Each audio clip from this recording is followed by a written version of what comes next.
Hello everyone, Acwano here, and Atelier Yumia just came out. It has been a lot of fun. I had 10 hours on the demo alone, and I've been playing the game all night since it came out. The game is different to like older Atelier games in many ways, so regardless of if you're a newcomer or if you're a Atelier veteran, I'm sure you will find one of my tips useful. At least, I hope so. Anyways, here are 10 useful early game tips for Atelier Yumia. Let's get right into it. The first tip is very important. Be careful to not waste ingredients that are too good for the recipe you're making.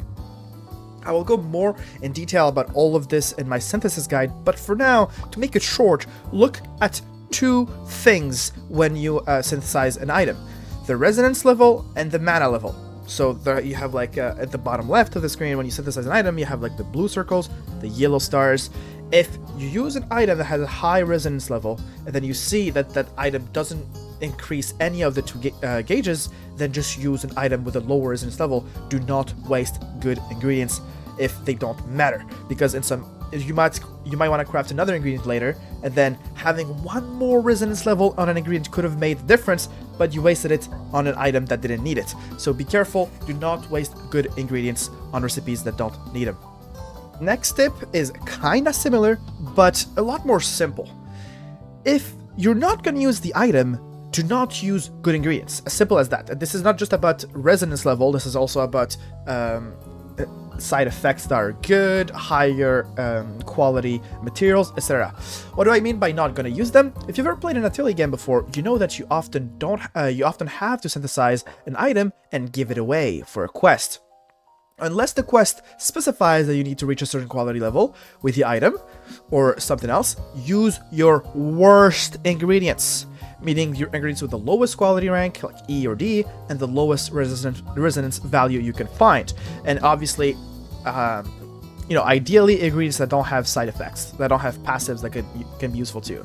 So yeah, if you're not going to use the item anyways, just waste your worst ingredients on synthesizing the items that you're going to give away. We already spoke a lot about ingredients, so this should be obvious, but I'll include it here just to drill it in your heads. Gather everything you see, especially if it's something you haven't seen before.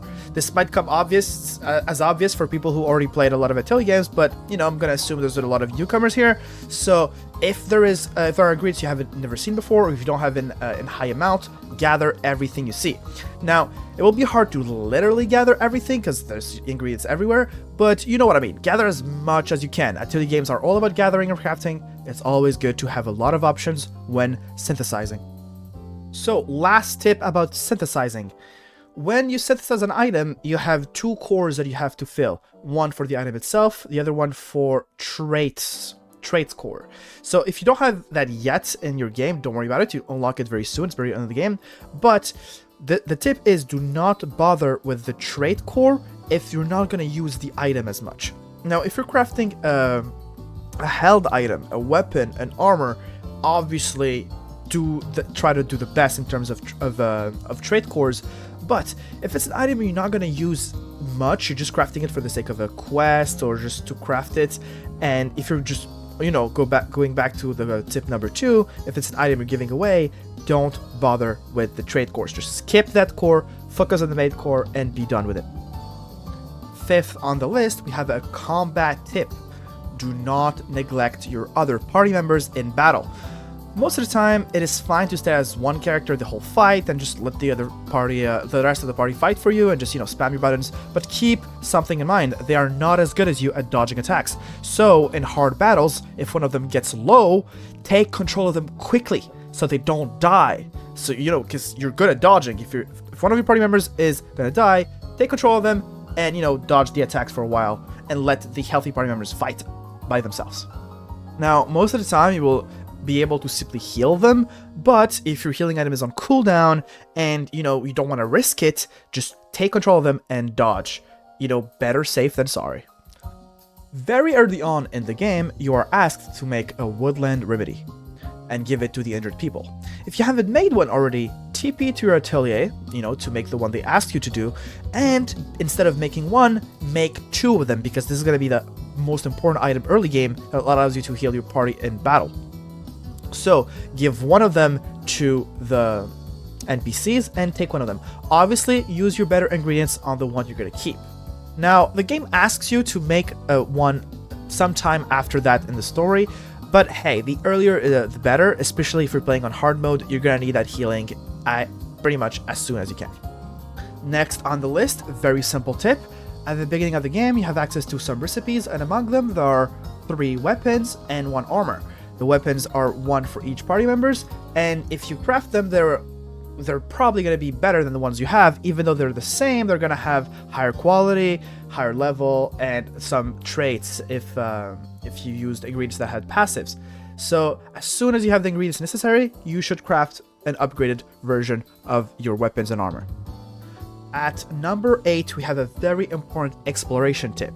Be careful when you're exploring mana-dense areas. Do not waste energy, because in those areas your mana gets drained every second, and if you don't have any left, well, you die. So don't double jump if you don't need to, don't craft something if you don't need to, and make sure to not take full damage.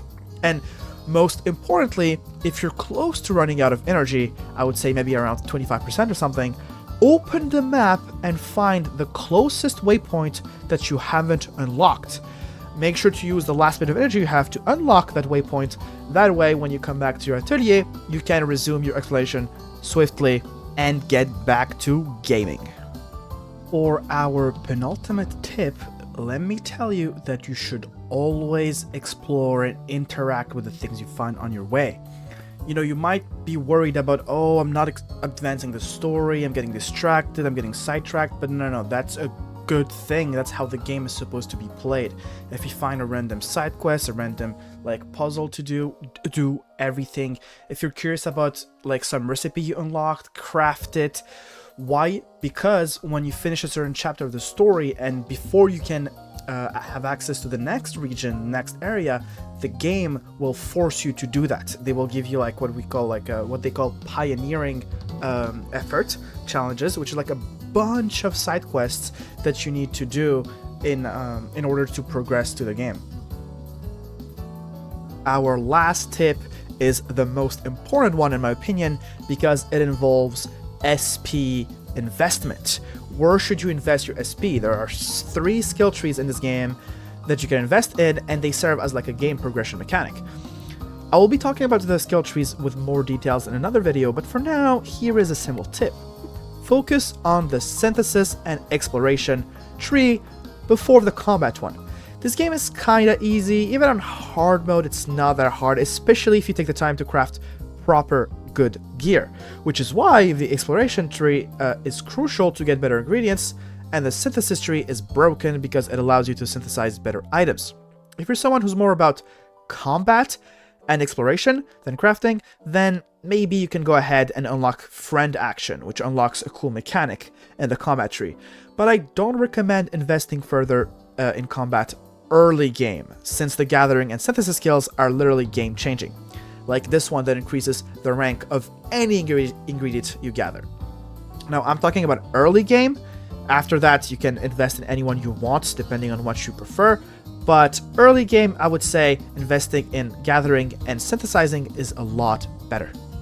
Thank you guys for watching the video, and obviously remember that the game just came out, and I might be wrong about some of this stuff. I just wanted to help you guys. If you disagree about one of my tips, feel free to let me know in the comments. I am always, willing to learn since I'm playing the game myself. And it's always nice to talk about JRPGs with other people.